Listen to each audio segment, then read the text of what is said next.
driver development programme means quite a lot to me. Because again, without innovation racing, I wouldn't be in this position today. So it means a lot to know that I've been selected for GT Academy. I feel that this programme can give drivers everything they need to progress up into the world of professional motorsports.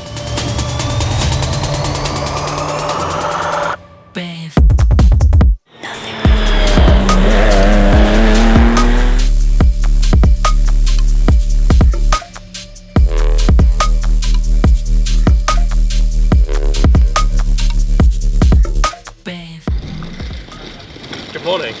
Good morning, George. How are we? How are you guys doing? You alright? Yeah, good, you? Yeah, not too bad. Let's get the wheels on, let's get going.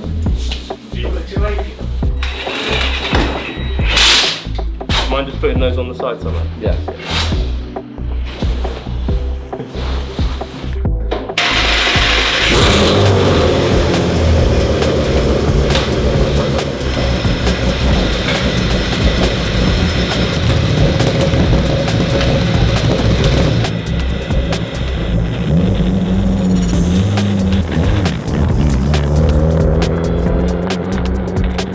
What's your plan with the drivers today, Hadley? Today we're doing like serious race runs, so more how it would be in GT Cup. So at the minute we've been doing 20-25 minute runs and just getting used to the car, but now they know the car pretty well. I'm staying on the sidelines to help the weight, and we're going to do a proper race runs through the day. So it'll be exciting.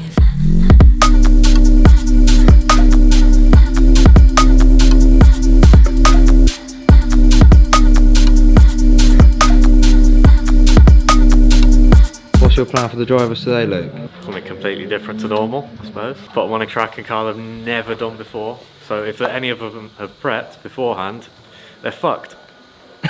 You know where this right-hander goes? Oh, it's Left. Yeah. Really fast right-hander. Off the brake, get off the brake. Floor it. Well, pin. Give me a pin. Try and minimise the distance all the way through this right. And then brake. You want to keep it quite tight through this left-hander. And keeping it tight all the way to keep it to the left, keep it to the left. Oh, right. Because then it's a hairpin right onto the main straight. Okay, right. That's it. And then late apex it here. Keeping it over to the left, and then this is all about the exit. Even though you need to get it back to the right, it's still going to be flat. Right, okay, right. What's happening? Changing the visor to the sun visor because it's a bit sunny today, so don't want to be blinded by going into a corner or on a straight.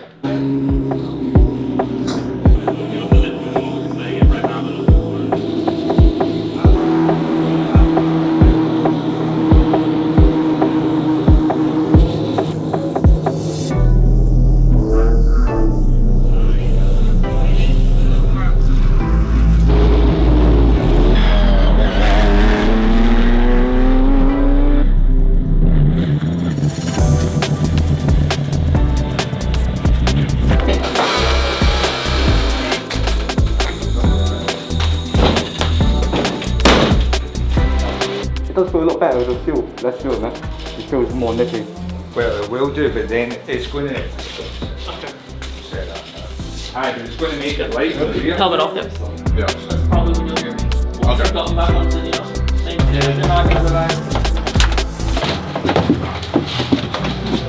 radio check, radio check. Yeah, I can hear you. Say, I'm going to ask what the water temp is this top one. Okay.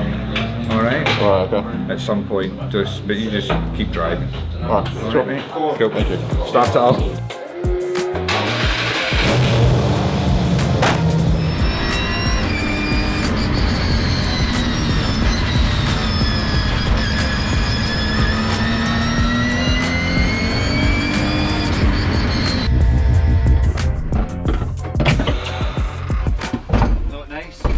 it wasn't great, but there's also some the first chicane. There's a barrel in the middle of the road.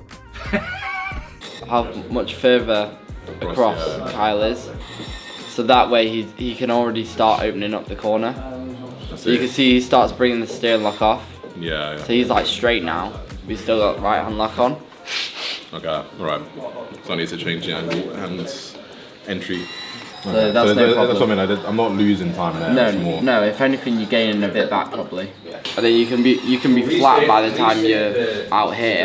Yeah. So then you're not building the power over that ledge. Especially over that bump as soon as you Yeah. it. Argument to say there's a little bit left there. I definitely think so. Yeah. Just standard stuff, like faster on the gas, a little bit more rolling speeds. Yeah, I'd say there's maybe half a tenth to a tenth there. Yeah. Social media for drivers is very often not done very well. I think you have to take a step back and realise, okay, well, if I want to get out on track, what do I need? Well, you need a lot of money, right? It's okay, well, who's going to give you that money? Okay, well, you can find companies, right? They might give you some cash, but it's all about return on investment for them, okay? And if you're not providing enough value to them, they're never going to give you any money, right? Social media, especially now in the last 3, 4, 5 years, booming with short form video and all this kind of stuff, it's so easy to get a vast amount of reach now, much easier than it was before. But drivers are still not using it in the right way, right? So I think as long as you understand that social media is not something you do as a bit of an extra, it's a vital tool for enabling you to get back out onto track, then you can start to take it as seriously as you need to take it in regards to how you build up your profile, how you build up your niche in terms of making yourself unique. There are thousands of drivers out there. What makes you special? You need to really find what that is. But if you can do that and you're willing to put yourself in front of the camera, social media is the biggest opportunity for you to keep racing, because that's where all the eyes are. If there are a lot of eyes, there's a lot of value. So it's about understanding that at the deepest, most fundamental level. Is probably the most important thing for drivers to understand about raising funds. A day like today helps me work on, I guess, my overall pace in the car and the confidence as well. With these cars, you can't really just jump in and be quick straight off the bat. I feel like you should build up to it, and then once you're comfortable, you can be a bit more consistent. So that's what a day like today helps with. Building consistency and overall feel, and then that will translate into speed. I'm willing to lose anything or win to get it. So it doesn't matter like if I have to sacrifice social time or like family time or being happy when I'm young. As long as I make it when I'm older, that's all that matters to me. And I think most drivers that are either my age or a bit older, they're just doing it for sort of like a fun sport thing, whether for me it's like I'm doing this as my career. Like if I don't make it, I ain't got many options for myself, do you know what I mean? But so it pretty much separates me. I'm very determined to be the best and always will be. Sim training helps a lot when you get back on the track in the rail car. A lot for remembering tracks and also learning tracks, new tracks specifically. It's an incredible tool to use, understanding where curbs are, what the best lines are, understanding also what on the sim actually works for in the real car. There's a lot of people that actually learn things on the sim that are not necessarily useful for in the real car, and you also need to understand the difference of what does work and what doesn't, and then take what you've learned on the sim and use that on the track. Well, I think they're exceeding all expectations, to be honest, in terms of what we're expecting of them. We're coming to a point where we're already outgrowing Blyton. So although it's open pit lane, it's great track time, teaches them lots with the different range of corners. We're starting to outgrow the track where we need to see their performance on a MSV, or official track. I guess the main thing that I'm impressed by is just the maturity of them all. And we're finding that lap time, but we're not being silly trying to get that lap time.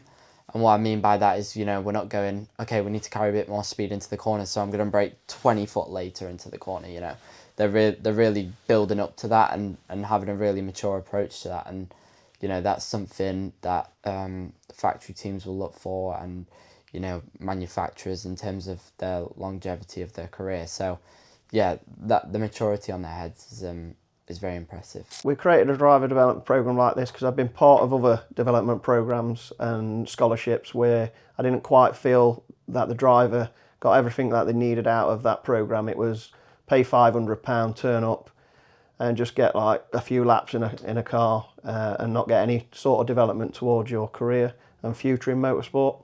So I thought it was quite important to start a programme where it concentrated on the driver for 10 months and develop that driver. Whether they win or not, they've won because they've got the development they need to go forward in motorsport. The aim of the programme is to develop the driver in every aspect of motorsport. So that's from social media, marketing, partnerships, and also obviously quite important is behind the wheel.